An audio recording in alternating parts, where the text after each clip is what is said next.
ओ भाई बहुत अहम मसला, इसका क्लिप बना के अभी नहीं चलाए तो कुर्बानी के जानवर की जगह तुमको खड़ा कर दूंगा। देखो आजकल एक बहुत बड़ी कोताही हो रही है, इज्तिमाई कुर्बानियों में लोग नोट कमा रहे हैं। इज्तिमाई कुर्बानी में आप नोट नहीं कमा सकते, ये बिजनेस का जायज तरीका नहीं है। जो जायज तरीका है बिजनेस का वो भी मैं आपको बता दूं, अगर नोट कमाने हैं तो कैसे करोगे।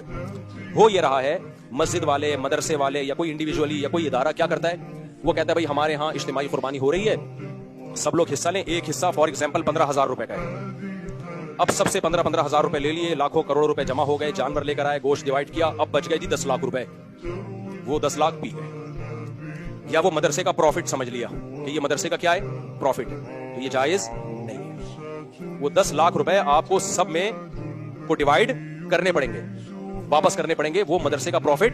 क्योंकि अगर आप मदरसे का वकील बन के इज्तिमाई कुर्बानी कर रहे हैं तो मदरसा प्रॉफिट अगर रख रहा है तो इसका मतलब मदरसा बिजनेस कर रहा है। तो कानूनी इदारा भी एक शख्स वाहिद शख्स की तरह होता है, जिसको शख्स कानूनी कहते हैं। समझ रहे कि नहीं समझ रहे? इदारा भी क्या होता है, एक फर्द की तरह बिजनेस करेगा, उसके भी बिजनेस के जायज होने के अहकाम वही है जो एक फर्द वाहिद के हैं। कोई इदारा सूदी लेन देन नहीं कर सकता। मिसाल के तौर पर आपने किसी मदरसे को 1 करोड़ रुपए, मदरसे से 1 करोड़ रुपए कर्जा लिया और कहा कि मैं हर साल 1 लाख रुपए मदरसे को इस पे प्रॉफिट दूंगा मदरसे को, लेकिन ये प्रॉफिट मदरसे के लिए जायज नहीं है क्योंकि मदरसे से सूदी कर्जा लिया जा रहा है।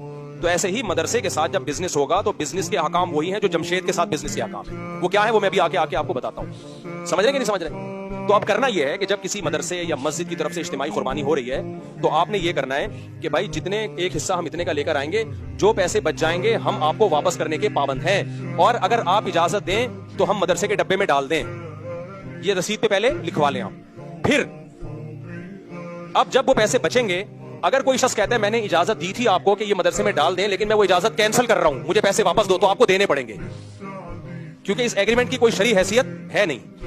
ये बस एक अखलाकी पाबंदी होगी कि भाई मैंने कहा था जो पैसे बच जाएं तो मदरसे में डाल देना, उस वक्त मेरा मूड यही था, लेकिन पैसे तो चूंकि मेरे हैं तो वापस दे दो मुझे, तो आपको वापस देने पड़ेंगे। आमतौर पे देखा यह जा रहा है कि मस्जिद वाले, मदरसे वाले जो इस तरह की कुर्बानी करते हैं वो वापसी का ऑप्शन नहीं रखते, और अगर रखते भी, अगर वो कह भी देते हैं कि जो पैसा बचेगा हम मदरसे में फंड के तौर पर दे देंगे, तो फिर ये नहीं बताते कि ये लाजमी शर्त नहीं है। लाजमी शर्त लगा नहीं सकते ना, ये जिसका पैसा है जब तक वो आपको ऐन वक्त पे जब उसका हक आएगा तो उस वक्त अगर वो इजाजत देता है तो ठीक है, नहीं देता तो उसको हक है।